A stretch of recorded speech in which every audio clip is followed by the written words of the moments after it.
Everyone says leaders need to be more confident.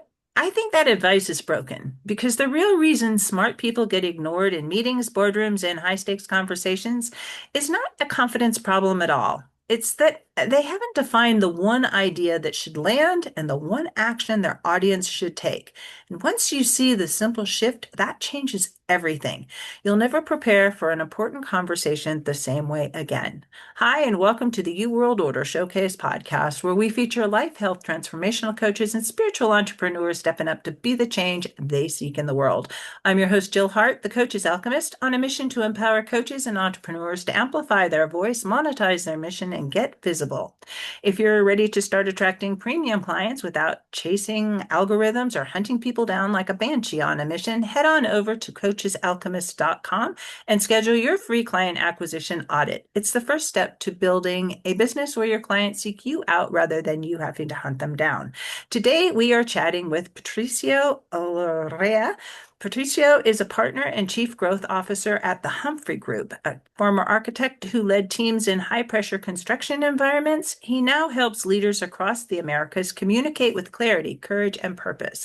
A Forbes contributor and trusted advisor to Fortune 500 executives, Patricio is known for turning communication from a soft skill into a practical tool for trust, ownership, and action. Welcome to the show. It's great to have you with us today. Thank you, Jill. It's great to be here. I appreciate the kind introduction. All right, so here's the big question. What's the most significant thing, in your opinion, as individuals we can do to make an impact on how the world is going? Yeah, and that's a deep question. I see we're starting deep, so I love it. Let's jump into the deep end. That's right. That's right. So I know it's going to sound basic and somewhat obvious, but it was really in the introduction you just made. I believe that the one thing we can do to make this world better is learn to communicate better. And when I say that, there's a couple of things there. On one part, on one side, is knowing how to communicate ideas clearly, communicate ideas with confidence. It's not that you have to be confident all the time, but be able to have a clear idea and knowing how to communicate, that's going to give you confidence. So that's one part. The other part too is listening, listening more, listening better. Um, Sometimes we think like our idea is the only thing, the one and only thing, and we just try to bulldoze our way. And when you have a conversation with someone and they react to your ideas, well, you should learn to listen, listen physically, listen mentally and emotionally, so that maybe you can make it a better idea, or maybe there's another path. If you do those two things, I think your personal life will be better and the world will be better. I could not agree more. It's learning how to have conversations in a way that isn't challenging other people's beliefs so much as allowing them to explore other opportunities. Mm, Being yeah, being right doesn't necessarily have to be the goal. right. It's just an idea. So often, Right, right. Yeah, now Jill, you're pointing to a couple of the breakdowns on communication and why sometimes communication feels so frustrating because we know what doesn't work. Like, I'll give you a couple of examples. We know what a bad presentation feels like. We're sitting down in a presentation and someone's just dumping information on us and we're bored out of our minds. We leave that presentation thinking, I'll never get back those 30 minutes. And I don't even remember 80% of what I heard, right? We know how that feels. We know that's wrong. We also know when we're having a conversation with someone and we're not feeling heard and we're bumping heads, we know that's wrong.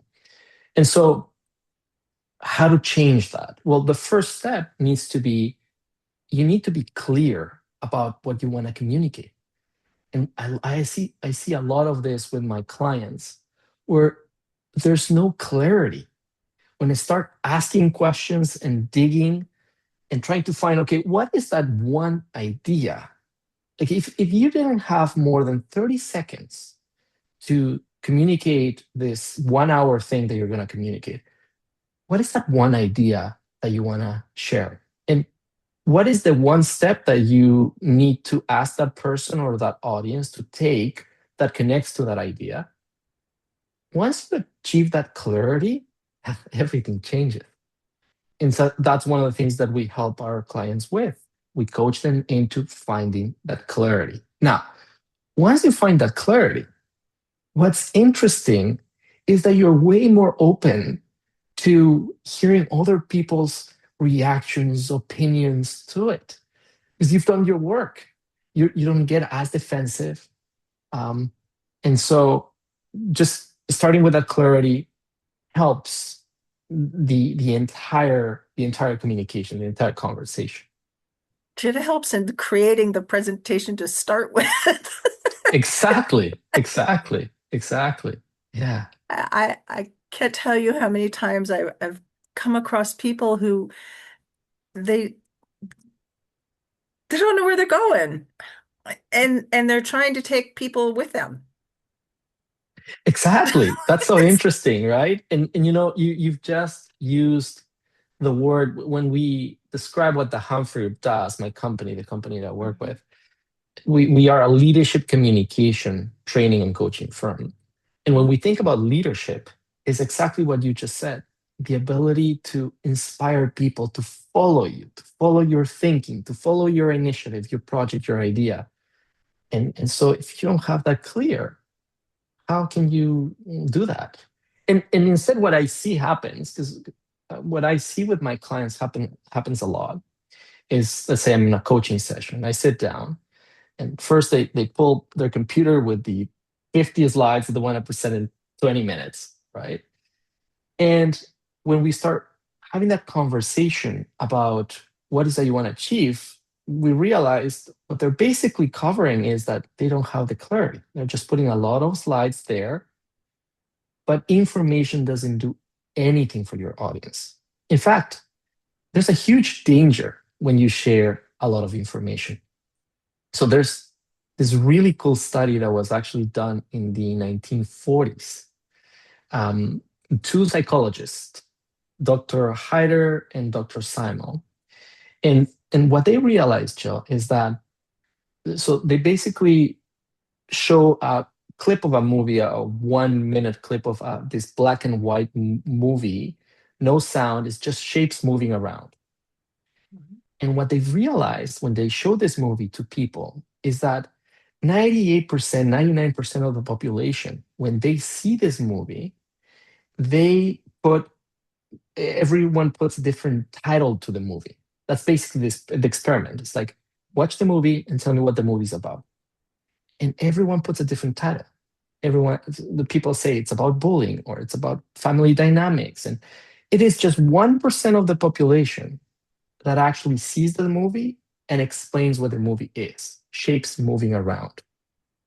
And so, what is the conclusion of the study is that when we take in information as humans, the shapes moving around, we create our own stories. When you're thinking about information, all those slides of information, if you just share that information without clarity on what is the message, that one idea that I want my audience to take away, then you risk that your entire audience is taking in the information and reaching their own conclusions that could be completely different to yours. So you, as the person that wants to lead, need to first figure out, okay, what is the conclusion here? What is the idea? Put that at the top, and then figure out what slides you want to share. So yeah, it And only make a you few of them. You just need yes, milestones. You don't need to exactly. tell, and then we saw this, and then we saw that, and then we saw the other thing. And then by the time you get to the destination, they're like so overloaded that they can't do anything with the information. Absolutely. Absolutely. Especially nowadays with we have so much information everywhere that we want people to make it simple for us. So give me that message and give me, to your point, the two or three supporting pieces of information or data, and thank you. That's all we need. They make them actionable. It's like I like Exactly. I like to build my workshops where I've got four pillars, and each pillar is like a principle and an action step that will Hmm. lead you to the thing that I want you to accomplish at the end of this workshop. It's not going to be really detailed. You're just going to lead you to the next thing that you need to do in order to take the next step. I It's not going love to that. feed you That's a the whole great banquet. approach. Yeah, that's a great approach. We do something similar. What we say is when you're communicating with someone Mhm, and you're sharing an idea, you're sharing a message, then you want to end that communication with what we call the call to action. mhm, And the call to action is actually, if you think about the acronym of call to action, is CTA. C is for concise, like be as concise as possible. What is that next step? Then T is for time. It needs to be time sensitive. mhm. So, if it's in the next week that you need this to be done, you have to say it. And then the A for assigned. You need to be specific and clear about who you're assigning it to. Think about those meetings where you end the meeting, you've had this fantastic meeting, three or four takeaways or actions that need to be done. A week later, everyone comes back and nothing got done. Why? Because you have to make sure that people know, okay, so Jill, next Monday, you're gonna bring this, and this. And then Jill knows exactly what she needs to bring, right? And so the same thing. It's the action at the end that needs to be very clear. It does. It's so easy to just like create content out there in the world, and then you're like, but I don't know what to do next. Yeah, yeah. And It I does go deal back again. mostly with entrepreneurs, but and coaches. You deal with businesses and executives and people that are trying to communicate larger ideas towards a project. Is that correct? Mhm. That is correct. Yeah. Usually, if you think about an organization, Mhm, organizations are formed of teams, mhm, and every team has some sort of a plan for the year, priorities for the year, things that need to get done. And the summation of all those from all the teams is what helps the organization achieve certain goals. mhm. And so, if every team has clarity on, okay, what are those steps that they need to take, then it's a lot easier. And then it backs down to the individual in their knowing what their role is in the greater piece that That's absolutely leads right. into like the rest of the organization, how they fit into it. And clear communication, often I've seen this done poorly. It it really helps if people understand what the overall goal is, and if you can communicate in ways other than just reports. Hmm. Hmm. It, my experience with corporations has to do these days with some of my kids that work in companies, and some companies work really well, and other companies I look at them and I'm like, yeah, you guys are going to struggle. Yeah, But the yeah. the you guys are going to struggle are when different parts of teams don't understand what the other team needs. Hmm. They're just thinking it's busy work. And so the information that gets transferred isn't as clear or accurate as it could be. And so that information gets moved up the chain in a way that there's slippage. And this Yeah. goes back to the communication part. You need to be clear about what you need from team A to get transferred to team B so team C can do its job the best possible, and that moves the whole company forward. Absolutely. I hear from my clients very often that one of the biggest challenges that they face is they have silos in their teams. Mhm. Every team is doing something and they don't know what the other teams are. And it really, when you start analyzing it, just recently, about maybe a couple of months ago, I even did some interviews in an organization to figure out why the silos, and it comes down to communication. It really comes down to the way they communicate. So you're absolutely right. If there's no, if people are not given a clear framework that they can use so that everyone communicates in somewhat similar way, a Mhm. structured way, you start seeing how it breaks down and teams don't talk to each other. Humans don't talk to each other. And that also, that has an impact in the individual level. So it has an impact. It has an impact in the organization level, as we're discussing, but it also has an impact in the individual level. And I'll share a story with you of a client that. So I got a call from HR in the company, and they said, "Look, have some coaching with this individual. He is fantastic. He's a technical expert, brilliant, um, but doesn't speak up in meetings too much. Doesn't seem to be engaged. We don't know what's going on, so see what you can do."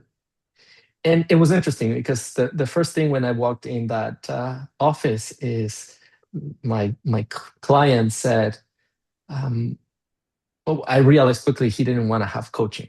He said, "Well, there's two ways that this can happen. One is you stay here, we both work in our things for the next hour, and you leave, and we say the coaching happened, or you could also just leave now and say there was no chemistry."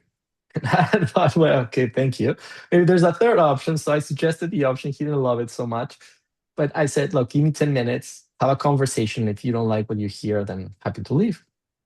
And then when I said to my client, I said, tell me what are some of the things that are important to you right now. And so we started talking. And then I explained if you have some ideas, for instance, or an initiative, I can help you structure that and help you communicate that. And so that's when the ball went on, and he looked at me and then opened a drawer in his desk and pulled out this wrinkled sheet of paper and said, "So you're saying that you could help me bring this to my boss? This is an idea I have." And I said, "Yeah, that's exactly it. That's basically what I do. That's my jam." So he said, "I've not shared this because I've done a couple of times in the past to former managers, and they don't want to do it. And then talk to other teams, they don't want to do it." So we did. What that involved, it was first clarifying clear like the idea, then talking to actually a couple of people that could give some input, and that required some good listening. That improved the idea. And then he actually went and presented to his boss, who then got him a spot to present to the leadership in that part of the company. And it got approved. And so it saved them it saved resources for the company. But what one of the biggest changes I saw, Jill, is that in the individual level, he became someone that was completely empowered. He moved from being this person that thought don't have really much to say in meetings or don't contribute, to someone that realized, no, I actually have power when I communicate. I can change things. I have so that change at the individual level is incredibly powerful. And imagine all the organizations that have people like my client who are just sitting back and thinking, can't do much about this. And all the companies that have individuals like that in their organization who have all of these amazing things that they could bring forward if they only Yes, knew how. exactly. Exactly. Yes. That could change the world. You're right. And that's why I do what I do. That's right. I love that. And Yeah. so that's what the Humphreys group does is it works with, does it work with individuals in corporations or corporation at the corporate level? How does all of that Yeah. There's kind of play both out? ways. Yeah, there's both ways that you could go at it. But for the most part, organizations come to us and they have a certain competency framework for every role, and part of that is the way they need to communicate, communication Mhm. skills. And so they come to us, and we figure out, okay, how do we train your people so they can develop those communication skills? And we can build programs that look like 6-month journey that 300 of your people are going to go through, to very specific things like one-on-one coaching program with one individual that needs to improve on certain things. So it's both. It can be more organizational level and then also individual level, but it usually starts from the organization. People in HR or learning usually reach out to us. And when I say the Humphrey best communication, just to give a bit more on that.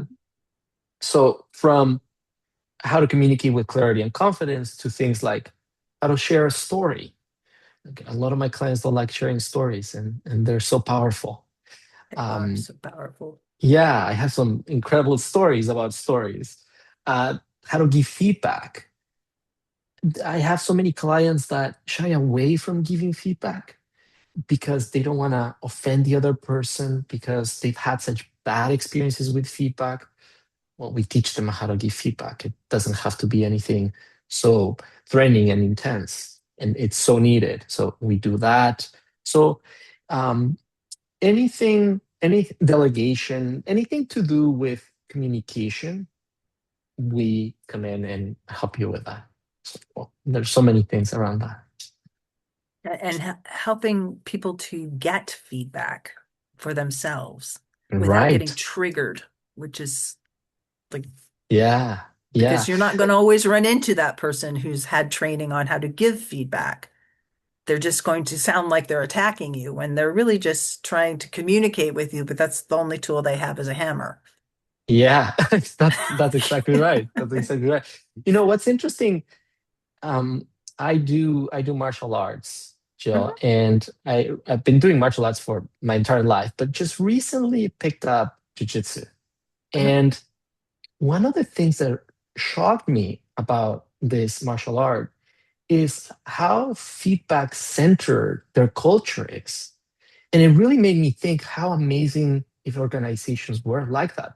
So when I go train, I'm not thinking when the coach or one of the people that I'm sparring with, I'm thinking, oh wow, that was bad feedback. I'm thinking like I'm going there to improve, to get better. So they're all the time gonna give me feedback. And so my way of looking at it is completely different to when I am in an organization and someone gives me feedback, I feel as an attack. Why is that? And so I do believe there's a piece there that is on culture.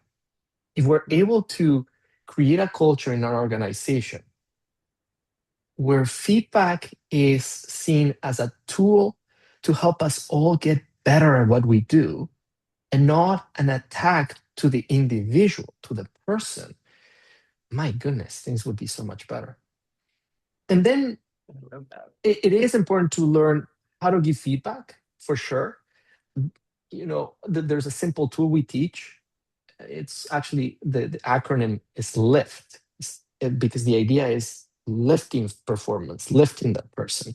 Mhm. And so, what does that mean? Lift. So L is for locating the moment. You want to be thoughtful about when you give feedback. If I'm really busy and I'm running out of my office, probably that's not the best time to give feedback. So maybe not then. So locate the moment. The I is identify the behavior. You want to identify exactly what is it that you're giving feedback about, because the worst thing about feedback is when someone is just rambling about an event and you don't even know what the feedback is about. So identify the behavior. Then the F is for focus on the impact. You want to share what is the impact of that behavior. And then the T is for turn towards growth, turn to growth. So, okay, so what can we change moving forward? You follow those steps when you're having a feedback conversation, it makes everything so much easier. So there's also the component. If we learn to give feedback, we're going to help create a culture where feedback flourishes. I love that. And as you were talking through each of those points to lift, I was thinking that that goes for communication overall. The identify the behavior is just like have one thing that you're trying to correct, not 47 pieces, Right, just that right. one thing. And Yeah, pick the most important thing. If we change this one thing, or if we accomplish this one thing, then the rest of the pieces will make sense and will probably fix themselves. But it's yeah, incumbent on the person giving that feedback to identify what that is and that's not right. just throw a whole bunch of stuff at the person and say, this will never work because blah blah blah blah blah blah blah blah blah. Well, that doesn't really help anybody. Yeah, But specifics will change behavior, it will change outcomes, it will change lives. yeah, absolutely. Yeah, you're It's good absolutely right. parenting advice too. That's exactly right. That's one of the things that I learned when I joined the company job. This was a long time ago, 15 years ago. You mentioned in the introduction, I come from a completely different background, architecture. Mhm. And one of the things I realized when I joined the company is that a lot of the techniques around communication are, of course, not just for when you're working, they're just across the board in your life. So if you're a better communicator, your life is going to be better. Yeah. A lot of times people are just told to be more confident when you speak. Why do you think that advice falls flat? Yeah, that's an interesting one. You know, let me dissect a little bit on that one. When I hear, first of all, the first thing when I hear people need to be more confident, the first thing, it connects back to something we were talking about. Your confidence is anchored in your clarity. In one of the exercises I do with my clients to show them this is I would say, talk to me about something you feel passionate about. Maybe there's a hobby that you feel really passionate about. And if let's say I'm coaching someone that there's not very confident, the moment they start talking about this thing that they're passionate about, my goodness, it their presence changes, their volume changes, their body language, everything, because they know this thing. They know it inside out. They feel really connected to it. So again, if you're getting the feedback that you need to be more confident, well, first thing maybe is look at what are you communicating about? Do I need to do some of the work that we discussed earlier about getting clear about what do I want to communicate?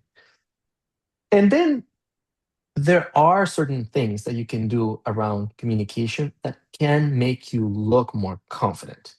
And it is important because if I don't look confident, how am I supposed to expect that the person listening to me is going to jump onto my wagon? That's going to say, okay, yeah, let's do it. You want to show confidence. And that can, when it comes to your presence, for instance, that can look in so many different ways. I remember a client where I had been asked, it was a very senior client, and what I had been asked is to help this client have more executive gravitas, whatever that means. And when I started working with the client, I just realized he talked a lot and would just not pause in between his sentences and would also not create, like his pace was too fast. We slow down, create more room in between the sentences, the ideas, And what do you know? Now he had the executive gravitas that we were hoping for. So there are things in your communication that you can work on that can definitely help you show more confidence. I like that. I have a story. I was once uh, a recruiter for a truck driving company, and my job Interesting. was to give a talk about what life was like as a truck driver, having never been a truck driver. But I had slides, Okay. man. This was before the days of the internet. And I would give these talks live almost every day. In the beginning, I sucked so bad. Right. I was Right. nervous. I was shaking. I had no idea what I was talking about. But you do it enough and you Yeah. answer enough questions, you just show up and do it. Even with this podcast, 600 episodes ago, I was Right. terrible. I couldn't Yeah. have a No, you're pro. conversation with anybody. But you show up and you keep doing it. You keep trying and you keep getting a little bit better.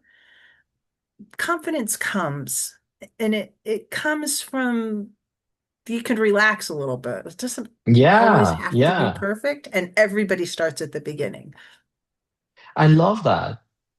And if I can build on that, there's a couple of things that, because you're right, practice is a key component in your ability to improve, in this case, the way you communicate, for sure. Now, there's a couple of other things that add to that. One is if you can have someone like a coach who can give you the cheat code in certain things, your improvement is just going to jump. And that's what we do. When you think about athletes, tennis player, that is at the top level, they have coaches. They definitely practice, but they have coaches because the coach Mhm. can identify things and help you make that leap a lot faster. So that's one thing. You want to practice, but if you can have that coach that can help you, amazing. And the other thing that you touched on, this point around being less nervous, because also practice just makes you feel a bit less nervous. We always feel nerves. That's the first thing that we should always know. You're going to feel nervous. But if you can learn to use that energy in a more positive way, that can be very powerful. And so one of the key things that you can do, everyone listening here, is if let's say you have a big presentation or a big meeting and you're one of those people that get really nervous, and when it's your chance to talk, you trip on your words, breathe, breathe more. And I know that this again sounds so basic, but I've had clients where I teach them to breathe. And I have this technique, I learned it actually from martial arts. It's called the square breathing technique, Mhm. where you inhale for seconds, hold for seconds, exhale for seconds, and then exhale a second time for seconds. And it immediately impacts your nervous system, your heart rate goes down. You repeat that a few times, and you feel Do that every clarity in night your to fall brain. asleep. I love that. Like, yeah, Yeah. It we're gonna really, shut the brain down. well, it brings oxygen to your brain. And Mhm. so now you have a lot more clarity, because one of the things that happens when you're nervous is that adrenaline kicks in. So your heart rate goes up, but because you also tense up, because you're seeing a threat, your muscles tense up, you don't breathe enough. So you have a lot of blood with no oxygen going through your brain. And so your brain kind of like shuts down. The it only leaves the absolute most basic functions. And so that's why you sometimes, like, I've had experiences where I've delivered a presentation, I walk out and I'm like, I have no idea what I just said. Those were like 20 minutes and I hope I said good things because I don't remember them. There was not enough oxygen in my brain. So you gotta breathe. It sounds like such a basic thing, but I have a saying. Everyone takes in air, but few truly breathe. Breathing can Oh. do so much for your body. I got it from Braveheart, but It's valid. I'll take it. I- people people don't think about breathing in terms of like oxygenating their whole body, and different breathing patterns will do different things to your That's body. right. They'll That's initiate right. different chemical reactions. Nervousness is a physical chemical reaction that's going on in your body, and you can change that by figuring out a breathing pattern that helps you. Yes. And power Yes. postures and stuff like that are all about opening your body up so that you can breathe more deeply and really Hmm. oxygenate your body, and you're much more confident because your body is not sending all these crazy signals around that Right. Right. Yeah. we Yeah. need to Everything run is or we need to connected to sweat. breathing. Yeah, you're right. You're right. And to those power poses, you probably have heard the research that Amy Cuddy did on power posing, and what she recently just um, updated, or yeah, I guess updated the study, because the study was 15 years ago, I think, Yeah, it's been a while. and recently uh, updated it with new research around it and new evidence that it's absolutely a thing. If you, to your point, if you do some power poses for a couple of minutes, things in your body like cortisol or testosterone goes up, cortisol goes down, and so you, by how you adopt a posture, you can change the way you feel, which is just amazing. Smiling will do that to you too. That's right. That's right. And if you Yeah. find yourself in a situation where you're really like nervous, I think it's why some people laugh Yeah. inappropriately sometimes because they're nervous. And if they could just practice smiling. I used to do that with Yeah. my daughter. She would get upset and I would smile, smile. She would just end up laughing because I looked so funny. Yeah. But she forgot what she was upset about, and then she was happy again. There you go. There you go. Well, there's another thing right there. You reminded me. There's something called uh, neural mirror, Mhm. which is basically your neurons mirror what they're seeing, and so that's why if you see someone smiling, you'll smile too, which applies to communication. If you want to have a conversation with someone and you want the conversation to go well and to be productive and constructive, well, make sure that you go in with the energy that you want the other person to mirror. And because if you go in already thinking this is not going to go well, they're going to be closed, and that's the energy you carry, then of course that's exactly what's going to happen. So you're right. It just reminded me of I spent the weekend playing with my grandkids, and you can tickle kids when they're like not being communicative.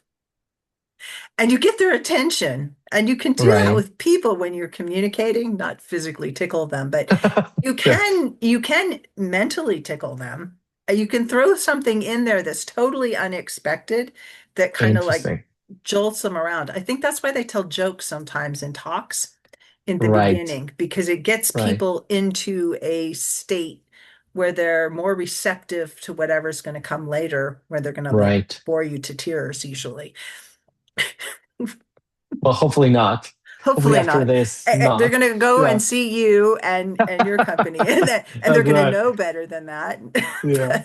But Well, but you're right. There is something really powerful about starting a communication, whatever that is, with some kind of hook, and that's where the tickling in your words.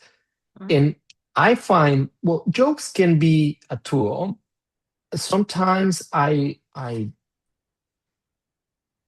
tell my clients to be cautious with jokes because you don't know how the joke is going to land. So I yeah, find that humor is better if it's in the moment, spontaneous. But there are other things, like for instance, a story. Mhm. We love stories. As humans, we just connect with stories. And if you start your talk or a conversation with a story, you immediately hook the other person immediately. And there's also a really cool piece of research around this. There's someone called, his name is Uri Hansen, I believe. He made a study on something called neural entrainment, I believe. Mhm. What this means, so let's say you are walking outside on the sidewalk, you decide to cross the street and you didn't see this car, and the car almost hits you, right? And so you swerve the car and you get to the other side. Mhm. That little piece of mm, multiple actions trigger things in your brain, like your brain light up in certain ways, right?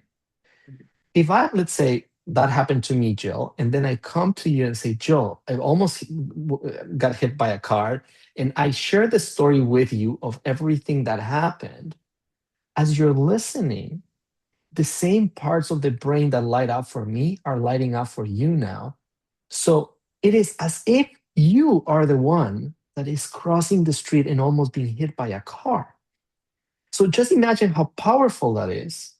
If you're starting a conversation or a presentation or whatever it is, and you start sharing a story that, of course, is connected to the topic you're discussing, the people hearing that immediately are going to be thinking, whoa, like, okay, I'm listening now. I'm with you.